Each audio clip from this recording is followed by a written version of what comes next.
ॐ गङ्गणपतये नमः। गिरीशं गणेशं गले नीलवर्णं गवेन्द्राधिरूढं गुणातीतरूपं भवं भास्वरं भस्वनाभूषिताङ्गं भवानी कलत्रं भजे पञ्चवक्त्रम्।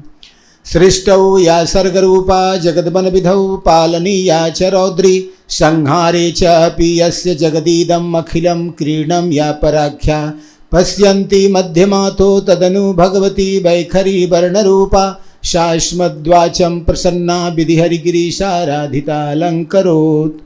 नारायणं नमस्कृत्य नरं चैव नरोत्तमं देवीं सरस्वतीं व्यासं ततो जयमुदीरयेत्। सच्चिदानन्दरूपाय विश्वोत्पत्त्यादिहेतवे तापत्रय विनाशाय श्रीकृष्णाय वयं नुमः। श्रीमद्भागवत महापुराण सप्ताह यज्ञ के अंतर्गत हम लोग भागवत कथा का आनंद ले रहे हैं। भागवत कथा जब मनुष्य के जन्म जन्मांतर का भाग्य उदय होता है तो भागवत सुनने को मिलता है। भागवत कथा को सुनना, भागवत का मनन करना और भागवत धर्म को समझना जीवन का मुख्य लक्ष्य है, क्योंकि जो भागवत धर्म को समझ गया उसने जीवन को समझ गया। तो अभी हम लोग भागवत कथा के अंतर्गत अनेकों परम भागवत भक्तों का दर्शन कर रहे हैं, उनके लीला चरित्रों का दर्शन कर रहे हैं। भागवत में भगवान के प्रति कैसी भक्ति रखनी है, कैसी श्रद्धा रखनी है, कैसी निष्ठा रखनी है, कितना भी विघ्न जीवन में आए उसके बाद भी फिर भी भक्ति से मन नहीं हटना, यही भागवत की निष्ठा बताई गई है। क्योंकि भक्तों के सामने बड़ी बड़ी विघ्न आते हैं, लेकिन भक्त भगवान को छोड़ करके और कुछ की कामना नहीं करते और किसी भी विघ्न से वे अपने निश्चय से नहीं डिगते। तो इस क्रम में हम लोग आज जो कथा श्रवण करने वाले हैं, तो कथा की आज जो शुरुआत होने वाली है, तो यह कथा जो है भागवत की कथा है और भागवत की कथा में यह प्रहलाद जी की कथा है। और भक्तराज जो ये प्रहलाद हैं, इनका चिंतन ही अनेकों पापों को दूर करने वाला है। क्योंकि भक्तराज ने जो अपने जीवन में कष्ट सहा है और जितनी परीक्षाएं उन्होंने दी है, वह साधारण मनुष्यों के लिए असंभव ही है। लेकिन भगवान चूंकि लीला करते हैं और अपने भक्त की महिमा बढ़ाने के लिए, भक्त को और महिमा मंडित करने के लिए कई प्रकार के विघ्न उपस्थित करते हैं। तो यहाँ पर जो हिरण्यकशिपु है, तो हिरण्यकशिपु और हिरण्याक्ष दोनों भाई हैं। और जब हिरण्याक्ष का वध हो गया, पृथ्वी का उद्धार करते समय हिरण्याक्ष सामने आया है और उससे बड़ा घनघोर लड़ाई हुई है और हिरण्याक्ष का वध कर दिया है भगवान विष्णु ने। तो उसी समय से हिरण्यकशिपु जो है विष्णु भगवान का भयंकर शत्रु हो गया है। उसके मन में यह निश्चित रूप से बैठ गया है कि विष्णु जो है वह राक्षसों के विरोधी हैं। और इस प्रकार से उसने एक परंपरा कायम कर दी कि हमारे राज्य में कोई विष्णु भगवान की पूजा नहीं करेगा, कोई देवताओं की पूजा नहीं करेगा, सब जो है भगवान अपने आप को ही भगवान घोषित कर देता है हिरण्यकशिपु कि मैं ही भगवान हूँ। और वह सब जगह पूजा पाठ भी सब बंद करवा देता है और ऋषि मुनि लोग जो भी है छुप छुप के अब पूजा पाठ करते हैं, क्योंकि डर के मारे कोई भी सामने विष्णु का नाम नहीं ले सकता है। तो उस प्रकार से जब ऐसी विचित्र स्थिति थी, तो उस समय उसके पुत्र का ही जो पदार्पण हुआ भक्तराज प्रहलाद का, तो वह अद्भुत भक्त हुआ और ऐसा भक्त हुआ कि भूतो न भविष्यति, इतना कठिन परीक्षा देने वाला भक्त न हुआ है न होगा। क्योंकि वह साक्षात वैष्णव स्वरूपा हैं, साक्षात भक्ति के स्वरूप हैं, भक्ति में दृढ़ विश्वास है। इतना विघ्न को बर्दाश्त करने की क्षमता साधारण लोग में नहीं हो सकती।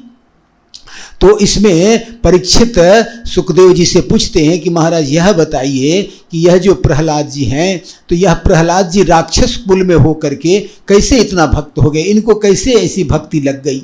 तो सुखदेव जी ने कहा कि देखो यह सब सत्संग का प्रभाव है, क्योंकि यह सत्संग से आदमी क्या से क्या नहीं मिल जाता, बन जाता है। तो सुखदेव जी से परीक्षित महाराज पूछते हैं कि प्रहलाद को कब सत्संग मिला?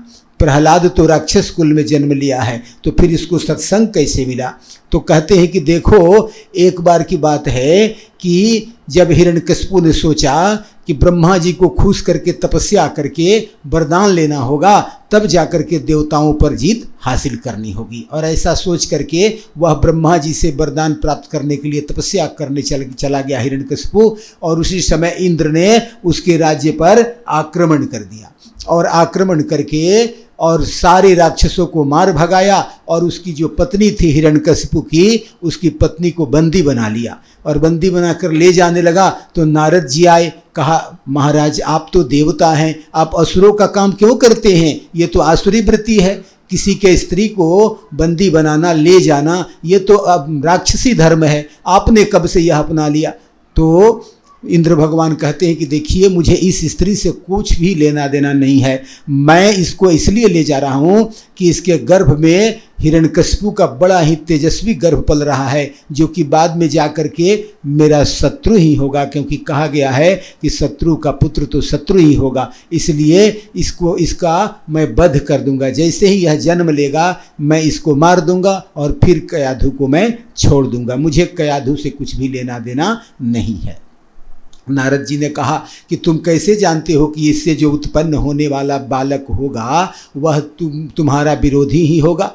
क्योंकि ऐसा कोई निश्चित नहीं है कि दुराचारी का बेटा दुराचारी हो जाए और सदाचारी का बेटा सदाचारी हो जाए, क्योंकि ऐसा बहुत देखने में आया है कि जीव जहाँ से आता है वह महत्वपूर्ण है। जो जीव जहाँ से आया है वह जीव किस मुहूर्त में जन्म लेता है, जिस मुहूर्त में वह जन्म लिया, जो जीव कोई नरक से जीव आता है, कोई देव लोक से आता है, कोई तपस्वी लोक से आता है, तो उसी के अनुसार उसका अपना अपना स्वभाव होता है, उस जीव का उसी प्रकार अपना स्वभाव प्राप्त होता है। तो हे इंद्र, मैं तो देख रहा हूँ कि इस कयाधु के गर्भ में अति तेजस्वी जो बालक है वह विष्णु का महान भक्त मुझे दिखाई दे रहा, इसलिए तुझे इससे कोई चिंता नहीं करनी चाहिए, और इसको तुमको मारने की भी शक्ति तुम में नहीं है। कहा क्यों? कहा तुम में क्या, इस त्रैलोक में कोई इसका वध करने का बल नहीं रखता, साहस नहीं रखता,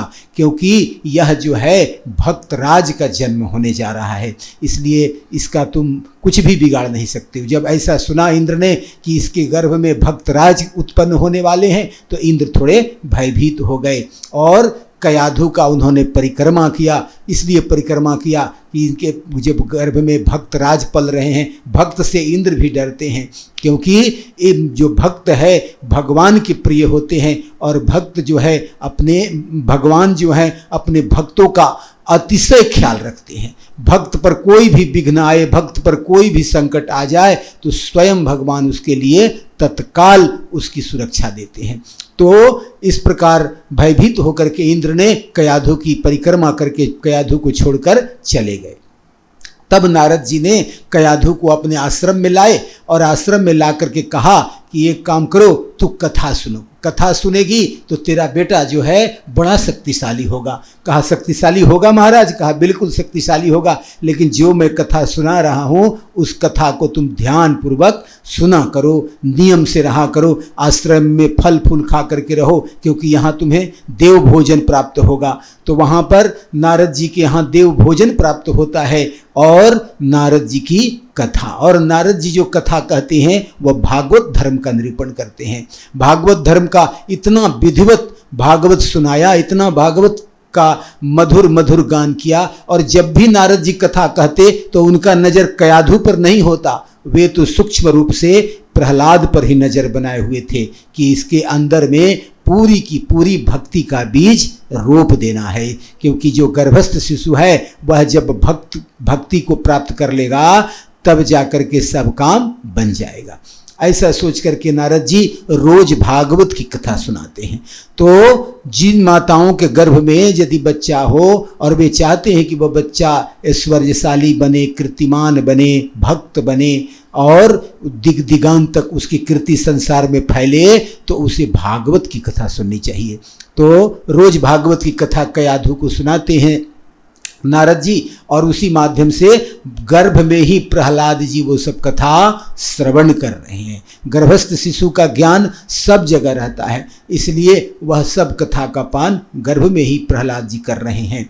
और इस प्रकार से जब गर्भ का समय पूरा हुआ और जब प्रहलाद जी का जन्म हुआ, उस समय हिरण्यकशिपु भी लौट करके आ चुका था और अपना राज्य पुनः वह प्राप्त कर चुका था। और जब प्रहलाद जी का जन्म हुआ, प्रहलाद जी थोड़े से बड़े हुए, तो उन्हें गुरुकुल में पढ़ने भेज दिया गया। गुरु जी जो जो बातें बताते, अब भला प्रहलाद जी के मन में वो सब बातें कहाँ बैठने वाली थी कि जिसने परम ज्ञान को ही पा लिया, जिसके मन में परम भागवत धर्म का निरूपण हो चुका है, उसके ऊपर भला अब और कौन सी विद्या चढ़ने वाली है। बहुत से चटक रंग के ऊपर अब दूसरा कोई रंग चढ़ता नहीं, इसलिए वह सब व्यर्थ जा रहा था। कुछ गुरु कुछ भी बताते, वह चुपचाप उनके मन में तो भगवान का अनवरत चिंतन चलता था, भगवान के कीर्तन चलता था, भगवान का स्मरण करते रहते थे। उनको गुरु ने अर्थशास्त्र सिखाया, राक्षस धर्म को सिखाया, राज विद्या सिखाई, राजनीति सिखाई, और कैसे धन का संचय किया जाता है यह सब विद्या सिखाई, और बहुत सारे जो राक्षस कुल के नियम थे, रीति रिवाज, सब कुछ सिखाया। लेकिन उन सब विद्याओं को इन्होंने कुछ नहीं सुना। उसके बाद कुछ काल बीतने के बाद गुरुजी के घर से जब छुट्टी में प्रहलाद घर आए, तो बुला करके पूछा, हिरण्यकशिपु पूछता है, बेटा तू गुरुकुल में पढ़ने गया था? कहा हाँ पिताजी, मैं पढ़ने गया था। गुरुजी की बातें सुनता है तू? हाँ पिताजी, मैं खूब सुनता हूँ, मैं खूब मन लगाकर पढ़ता हूँ। तूने कुछ सीखा क्या? पिताजी, मैंने बहुत कुछ सीख लिया। क्या क्या सीखा है? कुछ बहुत बढ़िया बात हो तो तू कुछ मुझे बता, तूने क्या सीखा?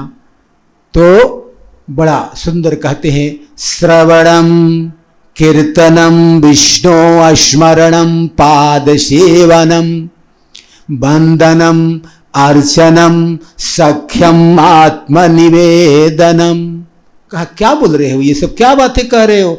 कहा पिताजी, विष्णु भगवान को खुश करने का 9 उपाय है, और प्रत्येक मनुष्य का यह परम कर्तव्य है कि वह विष्णु की सेवा करे, विष्णु की आराधना करे, विष्णु की कथा सुने, श्रवणम स्मरणम, भगवान की कथा सुने, भगवान का स्मरण करे, भगवान का कीर्तन करे, भगवान का पूजा पाठ करे, और भगवान में ही अपनी बुद्धि को पूरी तरह से लगा दे, भगवान को मित्र मान ले, भगवान को अपना सखा या अपना मालिक मान ले, आत्मनिवेदनम, उनके चरणों में अपने आप को पूर्णतः निवेदित कर दे। तो इस प्रकार से भगवान विष्णु की सेवा करने से संसार में सब कुछ प्राप्त हो जाता है। पिताजी, दुनिया में सबसे अच्छी बात यही है कि ये जो नवधा भक्ति कही गई है, 9 प्रकार की जो भक्ति कही गई है, यह भक्ति के द्वारा विष्णु को खुश करना चाहिए।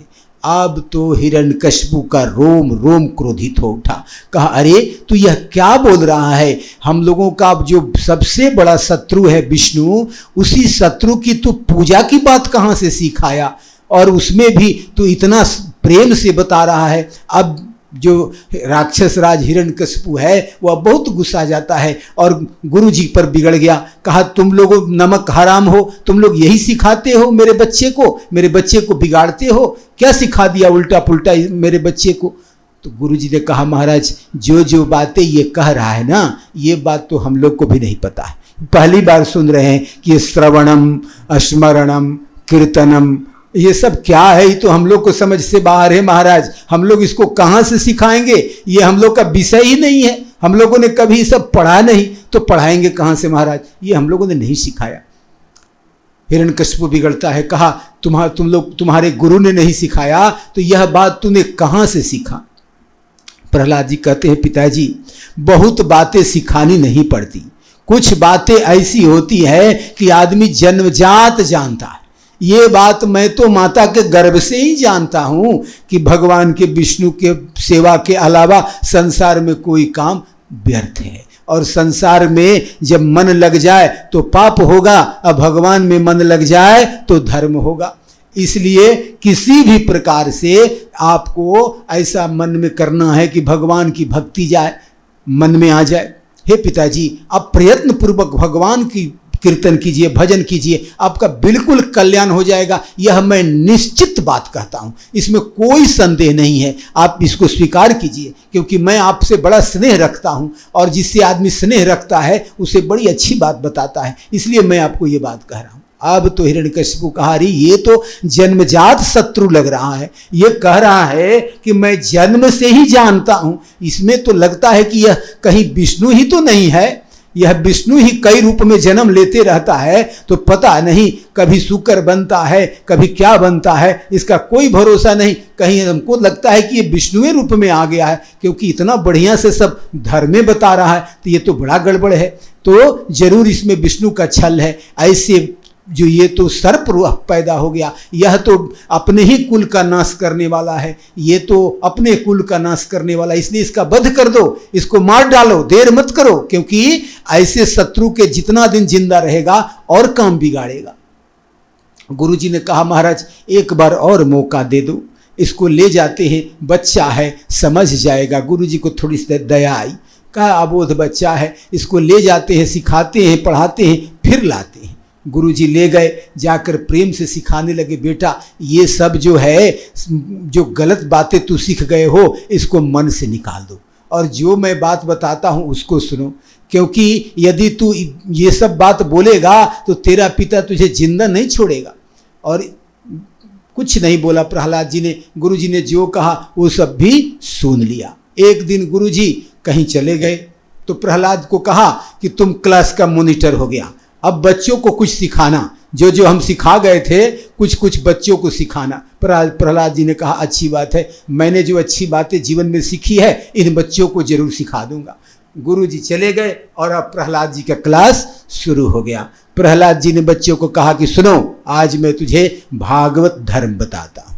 और प्रहलाद जी बड़ी सुंदर बात कहते हैं कि देखो, मनुष्य का जो उम्र है बड़ा कम है, 20 बरस तक आदमी को तो कुछ पता ही नहीं चलता है कब बीत जाता है, थोड़े बचपन में बचपने रह जाता है, 20 बरस तक खेलने कूदने और मौज मनाने में ही रह जाता है। और 20 बरस के बाद जब उसको होश होता है, कुछ ज्ञान होता है, तो वह विद्या अध्ययन में लगा देता है। तो 20 से 40 बरस के बीच में तो वह पढ़ने लिखने और में ही बिता देता है। और 40 से लेकर के 20 बरस का जो समय बचता है, यह 20 बरस जो समय बचता है, यह संसार में धन इकट्ठा करने में, भोग भोगने के चक्कर में पूरा जिंदगी बिता देता है। और बाद में जो 60 बरस के बाद का उम्र होता है, वह तो महाराज किसी काम का उम्र होता ही नहीं। क्यों? क्योंकि उस समय रोग होगा, बीमारी होगा। लोग कहते हैं कितने कि देखो अभी क्यों पूजा पाठ करना है, जब बुढ़ापा आएगा तो पूजा पाठ कर लेंगे। अरे बुढ़ापा में बैठ करके खटिया पर खांसोगे कि भगवान का नाम लोगे? न बैठ जाएगा, न भगवान का नाम लिया जाएगा, न व्रत किया जाएगा, न उपवास बर्दाश्त होगा, न पूजा पाठ में मन लगेगा, क्योंकि कई प्रकार के रोग शरीर को घेर लेंगे, शरीर कमजोर हो जाएगा, तो पूजा पाठ में कहाँ मन लगेगा। दूसरी बात है कि जीवन भर जो आदमी किया रहता है ना, उसी को अंत में भगवान की भक्ति सुधेगी, नहीं तो नहीं आएगी। क्योंकि बचपन से जिसको भक्ति में लगाव नहीं होगा, अंत में भी भगवान का भजन करने का उसका स्वभाव नहीं बन पाएगा, जिसके कारण उसका मन अंत में भी संसार में ही लगा रहेगा। और जब संसार में मन लगा रहेगा तो प्राण जब छूटेगा तो वह घोर दुर्गति को प्राप्त हो जाएगा। इसलिए तुम लोग जो है प्रयत्न पूर्वक करके हमेशा भगवान का स्मरण कीर्तन भजन करते रहो, भगवान के लीला कथा का श्रवण करते रहो, और जीवन में सत्संग करते रहो, भगवान की लीलाओं का, कथाओं का गुणगान सुनते रहो, तो जीवन जो है पवित्र बना रहेगा। और जब जीवन पवित्र रहेगा तो तेरा जीवन उच्च कोटि का होगा, तेरा संस्कार ऊंचा होगा। और जब तेरा संस्कार ऊंचा होगा तो तुम्हारे समाज में, तुम्हारे जाति में, सब जगह तुम्हारी कीर्ति फैल जाएगी, दिग दिगंत तक तुम्हारा बड़ा नाम होगा। इस प्रकार से भागवत धर्म का उन्होंने बड़ी अच्छी प्रकार से निरूपण किया। तो उनके जो सहपाठी दोस्त थे उन्होंने पूछा कि अच्छा प्रहलाद जी, एक बात बताइए, आप हम ही लोगों के साथ रहते हैं, हम ही लोगों के साथ पढ़ते हैं, ये सब बातें आप लोगों को, आपको कौन बता दिया है? क्योंकि हम लोग को तो पता नहीं है और साथ ही में आप पढ़ते हैं, लेकिन जो बात बता रहे हैं बिल्कुल सही लग रहा है। क्योंकि 20 बरस तो आदमी का ऐसे ही निकल गया और 20 बरस कमाने के चक्कर में जाएगा, अब बाद में बुढ़ापा घेर लेगा, तो फिर भक्ति भजन कब होगा? और जब भक्ति भजन नहीं होगा तो उद्धार नहीं होगा। तो प्रहलाद जी कहते हैं, देखो मुझे सत्संग मिला था, नारद जी ने मुझे भागवत धर्म को माँ के पेट में ही सुना दिया था, इसलिए मुझे सब कुछ पता है।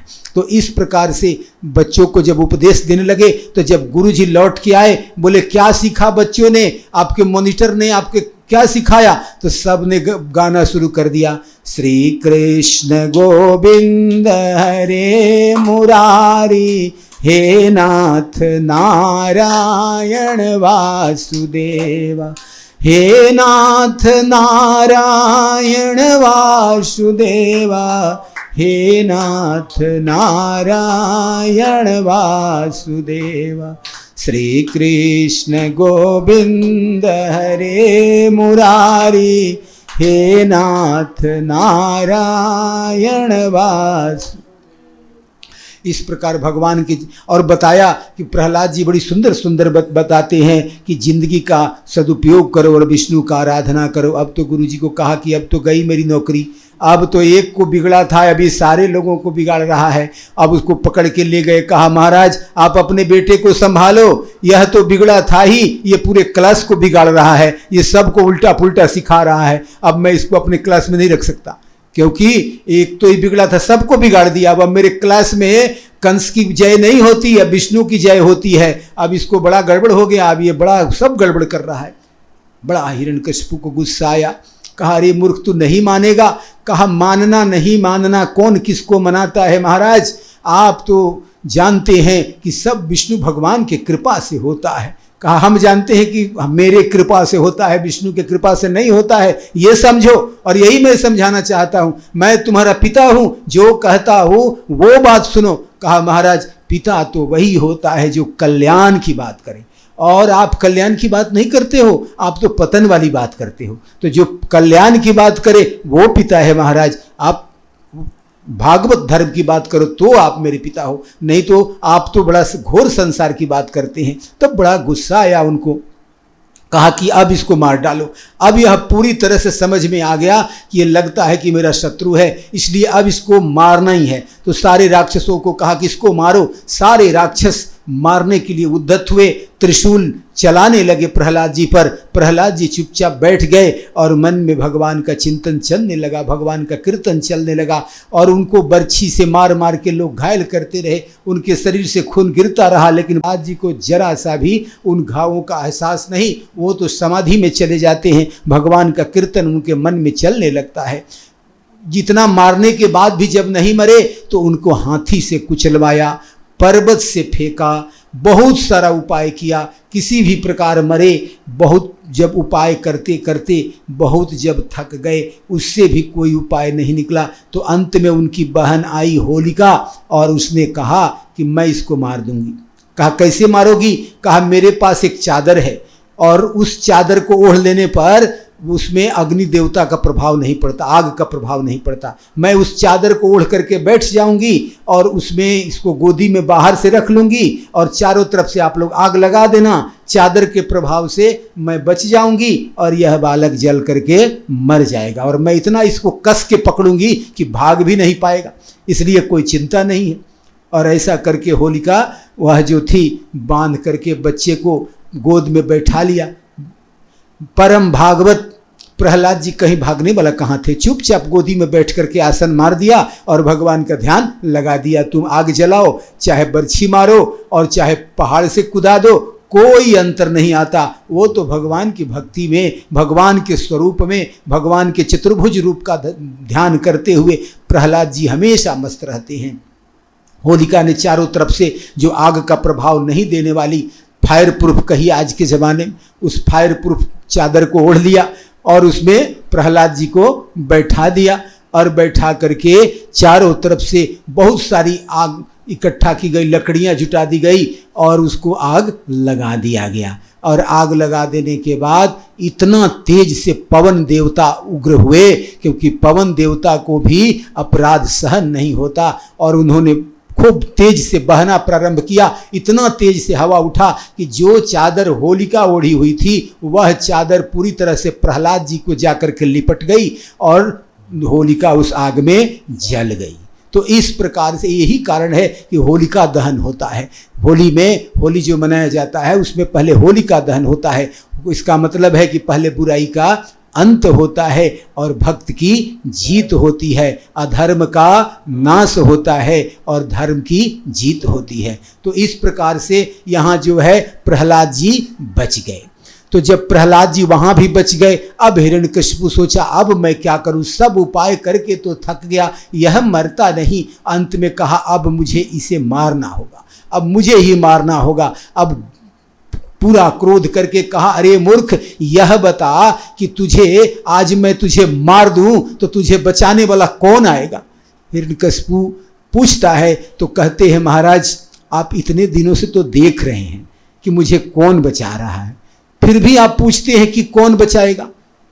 कहा तुम्हारा भगवान विष्णु रहता कहाँ है ये बताओ तो मैं उसी से पहले हिसाब करूं, उसी पर अपना बल आजमाऊं। मैं तो उसी को खोज रहा हूं, मैं तो उसी के प्राणों का ग्राहक हूं, तुम्हारे प्राणों का ग्राहक नहीं हूं। उसी को मार दूंगा तब तुम समझ जाएगा कि कौन श्रेष्ठ है, काम ही खत्म हो जाएगा। जरा उसका पता तो बता, वो रहता कहाँ है। प्रहलाद जी कहते हैं पता बता दूं महाराज। कहा बिल्कुल बता दो। कहा हमारा जो भगवान है ना सब जगह है, चारों तरफ है, जहां देखो इधर आगे पीछे खड़ग खंभे, जहां देखो सब जगह मेरा भगवान है। कहा क्या बात करते हो, झूठी झूठी बात क्यों बोलते हो। विष्णु भी ऐसे ही झूठी झूठी बातें बोलता है और तुम उसका भक्त है तो तू भी झूठी बोलेगा। कहाँ तुम्हारा विष्णु है दिखाओ तो। कहा महाराज आप जिधर खोजोगे ना वही है, आगे पीछे सामने। कहा इस खंभे में है क्या। कहा बिल्कुल है महाराज, मुझे तो दर्शन भी हो रहा है। इसमें बड़ा सुंदर रूप में इस खंभे में भगवान जो है मंद मंद मुस्कुराते हुए मेरे तरफ कृपा दृष्टि बरसा रहे हैं और उनकी आंखों से लग रहा है मानो अमृत झर रहा है और उस अमृत में मैं स्नान कर रहा हूं। बड़ा आनंद आ रहा है महाराज। सामने विष्णु भगवान इस खंभे में विराजमान है। कहा इस खंभे में विराजमान है, अच्छा ठहरो मैं अभी इसका वध करता हूं। और उन्होंने हिरण्यकशिपु तलवार निकालता है और उस खंभे पर वार करता है। खंभे पर जैसे ही वार करता है उसमें अद्भुत भयंकर गर्जना की आवाज होती है। वो जो खंभा फटता है और फट करके उसमें से भगवान नरसिंह जी की प्राकट्य होता है। बोलिए नरसिंह भगवान की। नरसिंह भगवान का जो अद्भुत रूप है, आधा सिंह का रूप आधा मनुष्य का रूप। ये सिंह है कि मनुष्य हैं कुछ समझ में नहीं आता। बड़े बड़े नख लिए हुए भयंकर रूपों को, बाघ का जैसा चेहरा और मुख, खोले हुए बाघ की जैसी दहाड़, भयंकर गुर्राहट और भयंकर क्रोध मुद्रा लिए हुए प्रकट होते हैं नरसिंह भगवान। नरसिंह भगवान का जो वह क्रोध है वह अति भयंकर है।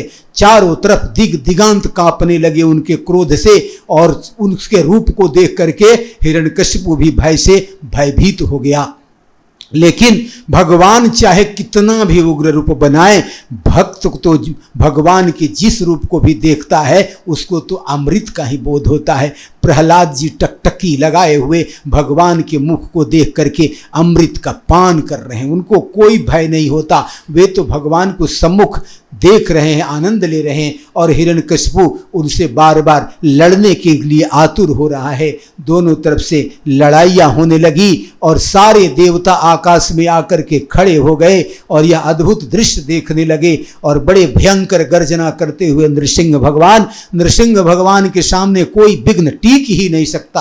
कोई दुष्ट विभूतियां, दुष्ट स्वरूप किसी भी प्रकार की आपत्ति विपत्ति नरसिंह के स्वरूप के सामने नहीं टिक सकती। जो भी भगवान नरसिंह का ध्यान करता है, भगवान का वहाँ जो नरसिंह कवच का स्मरण किया गया है, भगवान नरसिंह के विभिन्न नाम के द्वारा नरसिंह का, भगवान के जो नरसिंह अवतार हुआ है, इसमें जो उनका जो कवच बनाया गया है, उस कवच को जो धारण करता है उसको जीवन में किसी भी प्रकार की विपत्ति नहीं आती। तो वह जो है भगवान के आशीर्वाद रूपी भगवान के नरसिंह भगवान के वह कवच से मंडित होकर के प्रहलाद जो है मंद मंद मुस्काते हुए भगवान का दर्शन कर रहे हैं और उनके पिता की हालत खराब है। हिरण्यकशिपु से युद्ध होने लगा।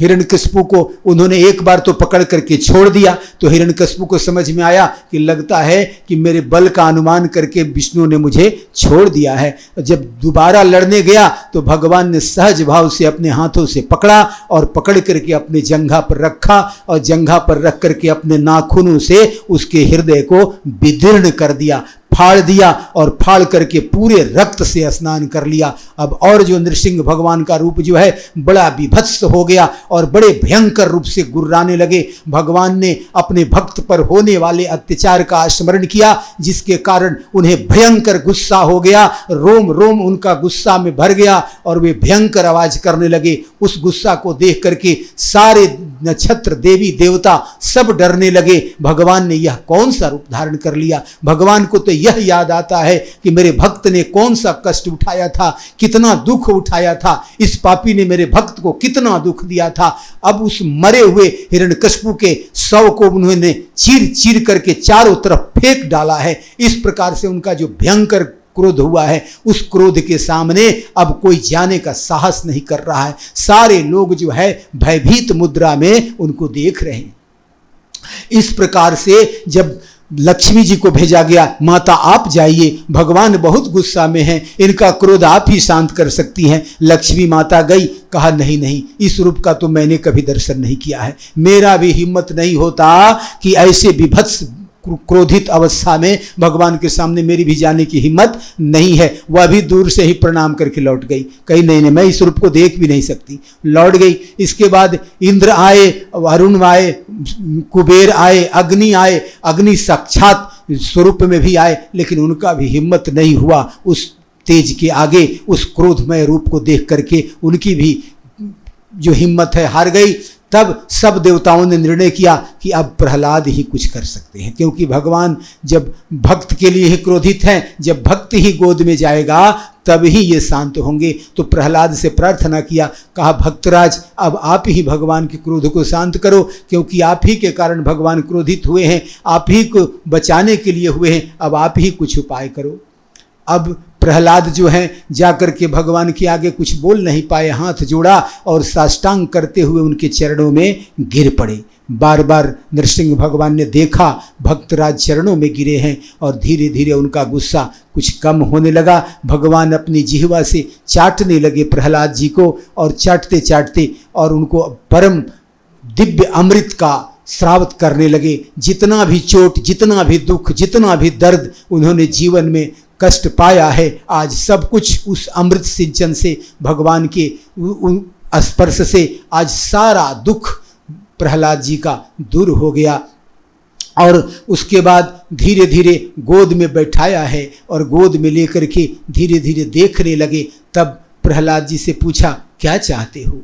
प्रहलाद जी ने कहा हे भगवान अब कृपा कीजिए, यद्यपि कि मेरा पिता बड़ा पापी था फिर भी उस पर कृपा कीजिए, क्योंकि वो मेरा पिता थे, जो भी थे मेरे पिता थे, इसलिए उन पर अब कृपा कीजिए और उन पर कृपा करके अपना क्रोध वापस कीजिए और उनको सद्गति प्रदान करिए और मुझ बालक पर भी कृपा कीजिए और अपने शरण में लीजिए। इस प्रकार से अद्भुत प्रार्थना किए हैं प्रहलाद जी। तो भगवान बड़ी खुश हुए हैं और कहे हैं कि देखो मैं जिसका वध भी कर देता हूँ ना, वो मेरे ही धाम को जाता है और तुम्हारा पिता भी तो मेरा भक्त था, प्रहलाद जी कहते हैं कि आपका भक्त कैसे था महाराज, ये बात समझ में नहीं आई। कहा देखो मेरी भक्ति कई प्रकार की होती है, कोई दास्य भक्ति करता है, कोई सख्य भक्ति करता है, कोई बैर भक्ति भी करता है। बैर भावना से भी जो मेरा सदा स्मरण करता है, जिसके मन में सदैव मैं चलते रहता हूँ, मेरा स्मरण भी हो गया तो वह भी तो मेरी भक्ति है।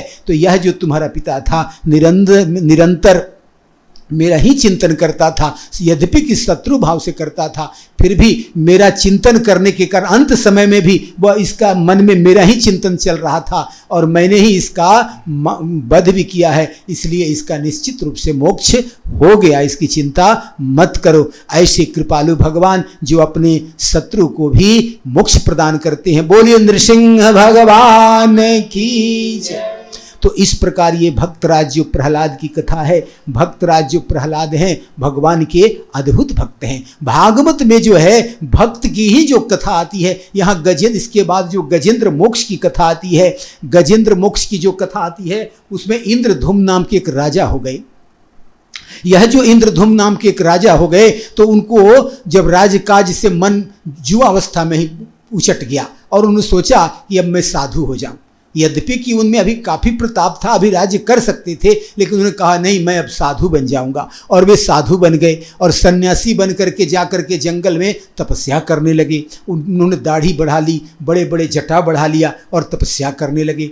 एक दिन उसी जंगल में अगस्त्य मुनि बहुत से शिष्यों के साथ वहाँ आए और जब आए तो उन्होंने देखा कि एक बड़ा साधु बैठकर तपस्या कर रहा है। जब वो उसके नज़दीक गए तो इंद्रधुम ने यद्यपि कि देखा कि अगस्त्य जी अपने शिष्यों के साथ आकर खड़े हैं, लेकिन सोचा कि ये भी तपस्वी, मैं भी तपस्वी, तो मैं भला क्यों खड़ा हूँ, अब मैं राजा तो हूँ नहीं, अब मैं भी मुनि हूँ, तो फिर मैं क्यों इनको प्रणाम करूँ। ऐसा भाव उसके मन में आ गया।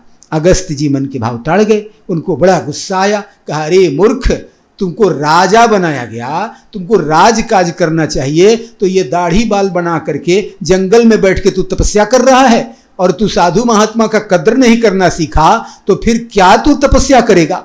जब तक तेरे मन में वैष्णव के प्रति, साधु जनों के प्रति भक्ति नहीं आएगी तो तू भगवान की क्या भक्ति करेगा। जा, तुझे मैं श्राप देता हूं, तेरा जो बुद्धि है तू जड़ है, पशुवत बुद्धि है, जा तू हाथी बन जा। हाथी बनने का श्राप दे दिया। तो इस प्रकार से जब हाथी बनने का श्राप दिया तब ये गजेंद्र बने। और यही हरिहर क्षेत्र में, सोनपुर के क्षेत्र में, यहाँ जंगलों में, यहाँ पर इसी में यहाँ गजेंद्र का जन्म हुआ, जिसमें ये राजा बने, हाथियों के राजा बने। बड़ा ये मदमस्त चलते थे, तो हजारों हाथियाँ इनके आगे पीछे इनकी सेवा में चलते थे, इनको बड़ा अभिमान रहता था। और लेकिन एक बात थी कि उनको पूर्व जन्मों की स्मृति बनी हुई थी। उनको यह याद था क्योंकि पिछले जन्म में उन्होंने भगवान की तपस्या की थी। भगवान का तपस्या कभी व्यर्थ नहीं जाता। थोड़ा भी भगवान का पुण्य, भगवान की थोड़ी भी कथा सुनना, भगवान की थोड़ी सी भी सेवा, भगवान की थोड़ी सी भी अर्चन जो भी कोई कर पाता है उसको भगवान जरूर कभी न कभी देते हैं। तो इस प्रकार से इसको मिला और इसको स्मरण रहा। और वह जा करके जो वह तीर पर जा करके, तालाब में जा करके वह पानी पीने गई। हाथी जो गजेंद्र थे वह जब पानी पीने गए तो जैसे ही पानी पीने लगे, हजारों हाथियां उनके साथ में लगे हुए हैं, कई हथनियां उनको पीछे पीछे लगे हुए हैं। इस प्रकार से बहुत सारे लोग लगे हुए हैं। जब पानी पीने लगे तो पानी पीने के भाव को जब प्राप्त हुए तो उसी समय ग्राह का प्रवेश हुआ। ग्राह ने उनका पैर पकड़ लिया और पकड़ करके हाथी को पानी में डुबाने के लिए खींचने लगा। ग्राह शिकार करने लगा, शिकार बचने का प्रयास करने लगा। गजेंद्र महाराज पानी से कभी बाहर जाते, ग्राह कभी खींच करके पानी में ले जाते। इस प्रकार बड़ा संघर्ष चला। सब हाथियों ने भी प्रयास किया इनको बचाने का। जब जान गया कि कोई नहीं बचाएगा तो धीरे धीरे करके सब हाथी चले गए। यही संसार का निभी नियम है। सब आदमी, कोई आदमी बीमार पड़ जाता है, बहुत रोग हो जाता है तो बहुत सारी दवा दारू करता है। जब दवा दारू करते करते थक जाता है तो समझ जाता है कि अब ये बचने वाला नहीं है, तो धीरे धीरे सब छोड़ करके चले जाते हैं। और कहता है, अब सब लोग यही मनाता है कि मरता भी नहीं है, जल्दी मर जाता तो अच्छा होता। अब उसके मरण का कामना करने लगते हैं। इसी प्रकार से गजेंद्र को सारे लोग छोड़कर चले गए और गजेंद्र भी अपना जब सब बल थक गया तब उसे याद आया कि परमात्मा के सिवा कोई रक्षक नहीं हो सकता। तब जाकर के अपने सूंड उठा करके और भगवान की स्तुति प्रारंभ की। अब अपना बल को त्याग दिया। जैसे द्रौपदी ने अपने बचने का उपाय छोड़ करके भगवान को त्राहि त्राहि करते हुए हाथों को उठा दिया था, उसी प्रकार गजेंद्र महाराज ने भी अपने बल का त्याग करके भगवान को समर्पित होकर के बड़ी सुंदर स्तुति की, जिसे गजेंद्र मोक्ष स्तुति कहते हैं। उस स्तुति को जो करता है उसे बड़ा लाभ होता है। ब्रह्म मुहूर्त में उठ करके जो गजेंद्र मोक्ष की जो स्तुति, जो हाथी स्तुति किया है भगवान का, उसको सुन करके भगवान बड़ी प्रसन्न होते हैं। तो भगवान की जब स्तुति करने लगे, भगवान गरुड़ सहित वहां आते हैं और देखते हैं कि भक्त जो है यहाँ बड़ा संकट में है, तो वहां वे गरुड़ से ही कूद जाते हैं और गरुड़ से कूद करके आकर के और वहां पर हाथी को पकड़ करके ग्राह सहित जल से बाहर निकालते हैं और अपने चक्र सुदर्शन से ग्राह का नाश करते हैं। और इस प्रकार से गजेंद्र को मोक्ष मिलता है, सद्गति मिलती है। तो इस प्रकार भगवान में जो अपने आप को पूर्णतः समर्पित कर देता है, जो भक्त भगवान की कथा में अपने आप को समर्पित कर देता है, भगवान सब उसकी रक्षा करते हैं। उसके बाद भागवत में राजा बलि की कथा आई है। राजा बलि ने दान के रूप में पूरी अपने आप को भी दान कर दिया है। वामन भगवान आए हैं, 3 पग के रूप में उसने अपने आप को भी दान कर दिया है और भगवान की भक्ति को उसने प्राप्त किया है। उसके बाद समुद्र मंथन की भी कथा आई है और उसके बाद सरयाती की जो कन्या, जो बेटी थी सुकन्या की कथा भागवत में आई है। सुकन्या ने किस प्रकार च्यवन ऋषि से विवाह किया था और अपने धर्म का निर्वाह किया, जिससे उसको सब सुख प्राप्त हुए थे। ये कथा बड़ी सुंदर आई है। उसके बाद से मनुपुत्र नभग हुए, नभग के पुत्र नाभाग हुए और नाभाग जब पढ़ करके विद्या पढ़ के आए तो उसके भाई लोग सब विद्या, अपने जितना धन था अपने पिता का बांट लिया था और भाई से कहा कि तू आने में देर कर दिया, तेरे पढ़ाई जब तक खत्म हुआ तब तक जितना संपत्ति था पिता का सब हम लोगों ने बांट लिया है। तो नभग की जो संपत्ति है सब बट गई, अब तुम्हारे हिस्सा में केवल तुम्हारे पिताजी हैं। नाभाग अपने पिता नभग के पास गया, कहा पिताजी आपके पुत्रों ने मुझे आप ही को दिया है, मेरे हिस्सा में आप ही पड़े हैं, सब धन तो बांट लिया। पिताजी ने कहा उन पुत्रों का बात मत मानो, तुम जाओ लड़ो, तुम अपना हक के लिए लड़ो। कहा नहीं महाराज, आप मुझे प्राप्त हो गए, फिर क्या चिंता, जिसके साथ पिता का आशीर्वाद है महाराज, अब मैं जग जीत सकता हूं, मुझे धन नहीं चाहिए, आप केवल आशीर्वाद दो, मैं उसी से खुश हो जाऊंगा। कहा ठीक है, मैं तुझे आशीर्वाद देता हूं, एक काम करो, यहां से कुछ दूर पर कुछ महात्मा लोग यज्ञ कर रहे हैं और यज्ञ के बहुत दिन से यज्ञ कर रहे हैं और यज्ञ शुरू करते हैं, 6ठे दिन विश्व देव का 2 मंत्र भुला जाते हैं और इसी 2 मंत्र भुलाने के कारण उनको मोक्ष नहीं मिल रहा। ये 2 मंत्र तुमको बता देता हूं, जाकर के वो मंत्र बता दो तो तुम लोग को बहुत सा धन दे करके जाएंगे। कहा जैसी आ गया और ऐसा कहकर चले गए। उन्होंने मंत्र भी बताया और मंत्र बताने से उनकी यज्ञ पूरा हो गई तो सारा धन दे करके चले गए। और जब धन बटोरने लगे तो उसी समय एक काला कलूटा भयंकर मनुष्य आकर खड़ा हुआ। कहा ये धन मत बटोरो, ये सब मेरा है, छोड़कर जाओ। कहा ये पिताजी ने कहा है कि मेरा है। कहा जाकर पिताजी से पूछो, मेरे स्वरूप का वर्णन करना और जाके पूछो कि यह धन किसका है। पिताजी के पास आए नाभाग अपने पिता नभग के पास आए। कहा पिताजी एक काला कलूटा व्यक्ति आया है, कहता है कि मेरा धन है। पिताजी ने कहा बिल्कुल ठीक कहता है, क्योंकि पहले ही विष्णु भगवान ने निर्धारित कर दिया है कि यज्ञ में जो भी अवशेष बचेगा यज्ञ कराने वाला या तो यज्ञाधीश का होगा या तो रुद्र का होगा, दूसरा कोई उस धन को नहीं ले सकता बेटा, इसलिए वो रुद्र का ही है, जाकर कह दो कि वो आपका धन है। जाकर हाथ जोड़कर कहा महाराज ये आपका है, आप ले जाइए। पिताजी ने यही कहा। रुद्र बड़े प्रसन्न हो गए। कहा देखो तुमको लालच नहीं आया, तुम्हारे पिता ने जो कहा वही सत्य बात तुमने कह दिया, इतना धन देख करके भी तुमको लालच नहीं आया, जा तू धन ही ले लो। और उसके तुमसे मैं खुश हो गया तुम्हारे सत्यवादिता से, और मैं तुझे ब्रह्म विद्या का उपदेश करता हूं। और ब्रह्म विद्या भी मिल गई, धन भी मिल गया। पिता के आशीर्वाद का ऐसा प्रभाव हुआ, जो अपने पिता का अपने गुरुजनों का सेवा करता है उसको तो धन भी मिलता है और धर्म भी मिलता है। यहाँ ब्रह्म विद्या भी मिल गई और धन भी मिल गया, इस प्रकार से सब कुछ प्राप्त हुआ। तो इसमें भागवत में अद्भुत अद्भुत कथाएं आई है। इसके बाद जो कथा आई है राजा सगर की आई है। राजा सगर के 60,000 पुत्र जो है वह कपिल मुनि के श्राप से भस्म हो गए हैं। और भस्म हो जाने के बाद जब उनका पुत्र जो असमंजस हुआ, असमंजस को कहा राजा बनोगे, कहा राजा मैं नहीं बनूंगा, मैं अपने ढंग से काम करूंगा, और उन्होंने राजा बनने से इनकार कर दिया। तो असमंजस का जो पुत्र हुआ वह हुआ अंशुमान। अंशुमान गया पता करने कि ये जो 60,000 पुत्र थे सगर के कहाँ भस्म हुए। जाकर के देखा तो कपिल मुनि के आश्रम में भस्म हुए थे। तो उन्होंने उपाय पूछा तो उन्होंने कहा कि गंगा जी जब आएगी तब जाकर के इनका उद्धार होगा। तो गंगा जी को लाने के लिए अंशुमान ने तपस्या किया, जीवन भर तपस्या करता रहा, गंगा जी नहीं आई। जब वह मर गया उसका पुत्र दिलीप हुआ। दिलीप ने भी पूरी जिंदगी गंगा जी को लाने के लिए अद्भुत तपस्या की, लेकिन दिलीप भी गंगा जी को लाने में सफल नहीं हुए। फिर उसके बाद उनके अगले पुत्र हुए भगीरथ। दिलीप के पुत्र हुए राजा भगीरथ, और भगीरथ ने अद्भुत प्रयत्न किया और जिसके फलस्वरूप गंगा जी पृथ्वी पर गंगा जी का पदार्पण हुआ। संक्षेप में हम लोग गंगा अवतरण का कथा का श्रवण किए। बोलिए गंगा माता की जय।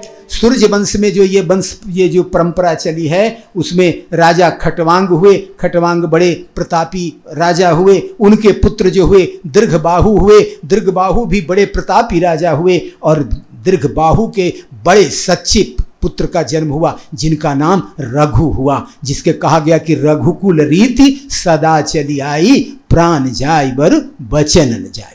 ये रघुकुल हुए, रघु जी हुए। रघु जी है दीर्घबाहु के पुत्र हुए। और रघु जी के जो पुत्र हुए उनका नाम है अज। अज के जो पुत्र हुए उनका नाम हुआ दशरथ। और दशरथ के पुत्र हुए राम, लक्ष्मण, भरत और शत्रुघ्न, जिनकी रामायण में वाल्मीकि जी ने बड़ी सुंदर कथा कही है। भगवान राम का जब अवतरण होता है, भगवान शुद्ध मर्यादा पुरुषोत्तम हुए। उन्होंने बहुत सारे राक्षसों का वध किया, रावण को मारा और कई प्रकार के राक्षसों का वध किया है। बहुत सारे नीति धर्म की स्थापना की, राम राज्य की स्थापना की। हृदय जब शुद्ध करना हो तो राम का चरित्र जरूर पढ़ना चाहिए, रामायण की कथा जरूर सुनना चाहिए। रामचरित्र को जो धारण करता है उसका मन शुद्ध होता है, अंतर मन शुद्ध हो जाता है। और जब अंतर मन शुद्ध हो जाता है तो व्यक्ति परम सुख को प्राप्त करता है, तब वह भागवत का अधिकारी होता है। तो 9वें स्कंद में रामावतार की कथा बताई गई भागवत में, और 10वें स्कंद में भगवान श्री कृष्ण का प्रादुर्भाव हुआ। तो भगवान का जब जन्म हुआ तो उस समय जो परिस्थिति थी वह अद्भुत परिस्थिति थी। कंस जो है अपनी बहन को विदाई में लेकर के बड़ा खुश हो रहा है और बहन का रथ स्वयं हाँक रहा है। देवक के जो पुत्री है देवकी, उनका जो पुत्र, देवकी का जो विवाह वसुदेव जी से होने जा रहा है, वसुदेव जी से विवाह हो चुका है और विवाह होने के बाद कंस उस रथ को हाँक रहा है। कंस की जो है चाचा की बेटी है यह देवकी, तो वह बड़ा खुश होकर के रथ हाँक रहा है। यद्यपि कि वह दुष्ट है, लेकिन आज वह बड़ा अपने आप को दिखा रहा है कि मैं बड़ा उदार हूँ, बहन की शादी में बड़ा खुश होकर भाग ले रहा हूँ। लेकिन उसी समय आकाशवाणी हो गई, कहा रे कंस, जिसको तू ले जा रहा है ना, इसका 8वां पुत्र तुझको मार देगा। बस रूप बदल गया कंस का, बहन का बाल पकड़ लिया। जो भी दुष्ट व्यक्ति होता है ना, ज्यादा देर तक साधु नहीं बना रह सकता है, उसका दुष्ट प्रभाव तुरंत दिखाई दे देता है। और तुरंत उसने बहन का अपना बाल पकड़ लिया, कहा आए तुम्हारा वध कर दूंगा। वसुदेव जी कहते हैं मैं सदा सत्य बोलता हूं, इसका जो भी पुत्र होगा मैं तुझे दे दूंगा। 8वां पुत्र मारेगा, 8 पुत्र मैं तुझे दे दूंगा, लेकिन इसका वध मत करो, क्योंकि इसका वध तुम करने से क्या फायदा होगा, यह तो तुम्हारे दुश्मन नहीं है। कंस ने कहा ठीक बात बोलता है, इसलिए वसुदेव जी को छोड़ दिया। इसके बाद जब वसुदेव जी चले गए तो उसके बाद नारद जी आए। नारद जी जो बात उनको बताए, जब पहला पुत्र वसुदेव जी को होता है तो वह ले आकर के जब वर अर्पण करने के लिए ले आते हैं तो कंस कहता है ले जाओ महाराज, इससे मुझे खतरा नहीं है। लेकिन नारद जी ने समझाया महाराज आप नहीं जानोगे पहला कौन है 8वां कौन है, किधर से गिनती शुरू हो जाएगी, आपका काम बिगड़ जाएगा, सावधान हो जाओ। तो उन्होंने क्या किया, नारद जी का बात मान करके उनको जेल में बंद कर दिया। वसुदेव और देवकी जेल में हो गए और एक एक करके पुत्र होते गए और कंस मारता चला गया। और 7वें रूप में भगवान बलराम जी जब आए तो भगवान ने अपनी जोग माया को कहा कि आप जा करके हे शक्ति आप जाइए और इस जोग को रोहिणी के गर्भ में स्थापित करिए, क्योंकि मेरा शेष भाई लक्ष्मण भाई हैं, ये अब बार बड़ा भाई होने का जिद कर लिए हैं कि पिछले जन्म में रामावतार में मैं छोटा भाई था तो आप जो कहते थे सब मानना पड़ता था, इस बार मुझे बड़ा भाई बनने का मन है, इसलिए इनको मैंने बड़ा भाई बनाया है, इसलिए इनको ले जा करके रोहिणी के गर्भ में स्थापित करो। और इस प्रकार से 7वां गर्भ लोगों ने समझा कि इनका गिर गया, लेकिन वह गर्भ रोहिणी के गर्भ में जा करके ये बलराम जी का अवतार हुआ था। और जिस दिन भगवान का जन्म हुआ उसी दिन अष्टमी तिथि भाद्रपद मास का जो अंधेरी रात्र है, रोहिणी नक्षत्र भगवान का जो उस समय पदार्पण हुआ है, और उसी पदार्पण के समय जिस समय इनका जेल में जन्म हुआ है उसी समय कुछ ही देर के बाद आद्य शक्ति भगवती जगदम्बा अष्टभुजी माता जन्म लेती है जसोदा जी के गर्भ से, वहाँ पर नंद बाबा के यहाँ, और यहाँ पर मथुरा में भगवान जेल में जन्म लिए। और इस प्रकार जो आद्य शक्ति जगदम्बा माता जो हैं वहाँ पर भगवती दुर्गा जो है अष्टभुजी हैं, ये भगवान श्री कृष्ण के छोटी बहन के रूप में जन्म ली हैं। क्यों? क्योंकि पहले बस जन्म इनका हो गया, उसके बाद जन्म हुआ था माता का। तो क्योंकि माता शक्ति का अवतार होना जरूरी है, क्योंकि बिना शक्ति के कार्य होगा कहाँ, यहाँ तो पहले बहुत सारा काम करना है, इसलिए भगवान शक्ति के साथ अवतरित हुए हैं। जैसे ही भगवान आए कि शक्ति भी अवतरित हुई। तो इस प्रकार से भगवान ने आदेश किया है, तो वसुदेव जी माथे पर पधरा करके इनको जमुना जी को पार करते हुए वहाँ ले जाते हैं, नंद बाबा के यहाँ उनको पहुँचाते हैं, और नंद बाबा के यहाँ से लेकर के वहाँ से अष्टभुजी माता को लेकर के वहाँ से भगवती को लेकर के आते हैं। भगवान का जन्म हुआ तो सारा बंधन टूट गया, क्योंकि भगवान का जब जन्म होता है तब कौन सा बंधन रहेगा, जो संसार का बंधन टूट जाएगा।